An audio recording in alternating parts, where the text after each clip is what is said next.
தமிழகத்தின் வழியில் கேரளா அப்படின்னு சொல்லலாம். என்ன அப்படின்னா, செந்தில் பாலாஜியை வந்து இடி அஃபீஷியல்ஸ் ரைடு பண்ண போகிறப்ப அந்த காரெல்லாம் உடைச்சாங்க, அவங்கள்ட்ட இந்த பென்ட்ரைவ் பிடிங்கிட்டு போனாங்க, டெம்பர் பண்ணாங்க, என்னென்ன விஷயங்கள்லாம் பண்ணாங்க அப்படிங்கிறத பார்க்கலாம்.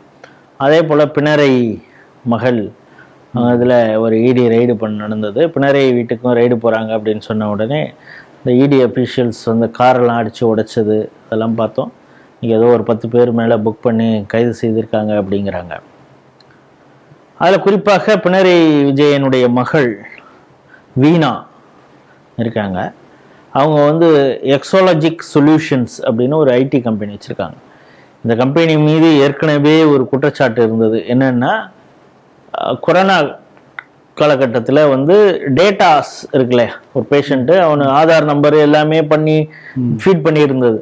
அப்போ தானே குவாரண்டைன் பண்ணுறதுக்கான டேட்டா அவங்கள்ட்ட எல்லாம் வாங்கி இருந்தாங்க. ஏன்னா அவங்களுக்கு இன்ஜெக்ஷன்லாம் போட வேண்டி இருந்ததில்ல, ஃப்ரீ இன்ஜெக்ஷன், வேக்சினேஷன் இதெல்லாம். இந்த டேட்டா வந்து அந்த கம்பெனி கிட்ட தான் கொடுத்துருந்தாங்க.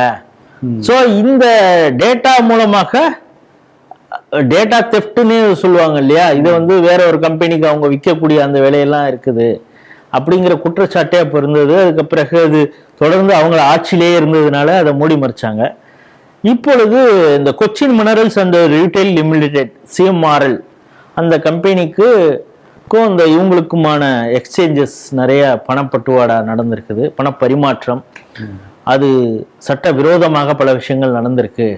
அப்படிங்கிறதுனால அவங்களுடைய பேங்க் அக்கௌண்ட்டை இப்போதைக்கு இடி வந்து ஃப்ரீஸ் பண்ணியிருக்கு. இந்த செய்தி எப்படி பார்க்குறீங்க?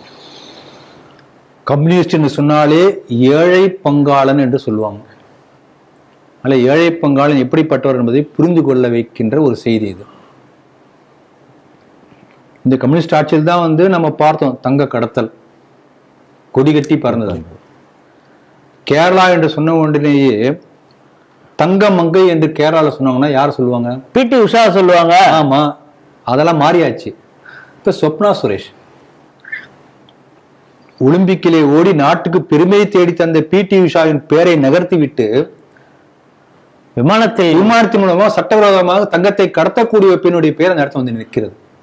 அது செஞ்சது கம்யூனிஸ்ட் ஆட்சியில் தான், பினரை ஆட்சியில். அதனால இந்த அளவுக்கு வந்து ஊழல்வாதிகள் கம்யூனிஸ்டுகள். அதுக்காக சொல்ல வரேன்.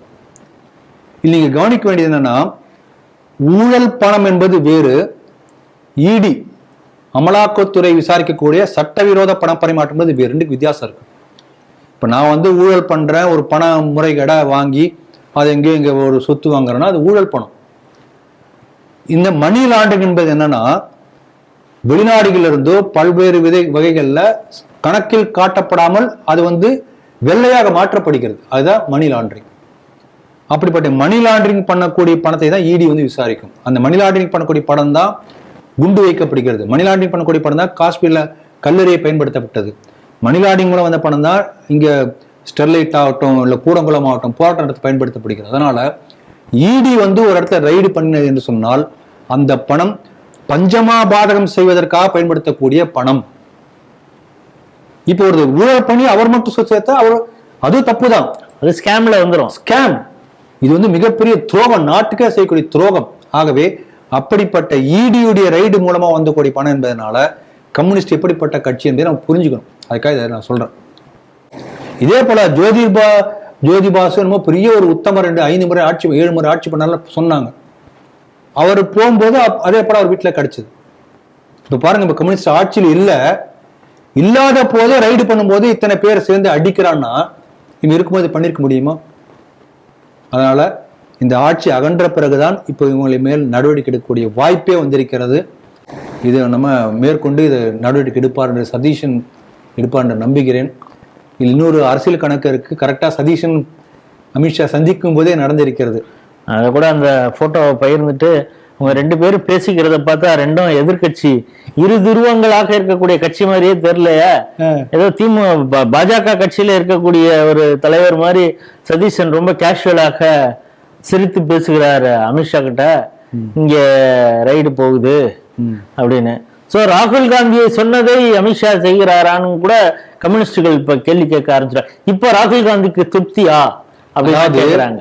இதே போல வந்து காங்கிரஸ் கட்சி சேர்ந்த இடி ரைடு எடுத்தா காங்கிரஸ் கட்சி சும்மா இருக்குமா? அமித்ஷாவோ பாஜகவோ தவறு செய்பவர்கள் யாராலும் இடி நடவடிக்கை எடுக்கும், அவ்வளவுதான்.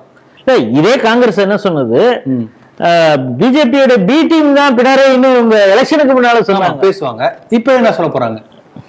அதனால ஊழல் யார் செய்தாலும், தவறு யார் செய்தாலும், தேச துரோகம் யார் செய்தாலும், சட்டவிரோதம், குறிப்பாக சட்டவிரோத பண பரிமாற்றம் யார் செய்தாலும் அவர்கள் தண்டிக்கப்பட வேண்டியவர்களே. அதை இடி செய்திருக்கிறது, பாராட்டுகிறோம்.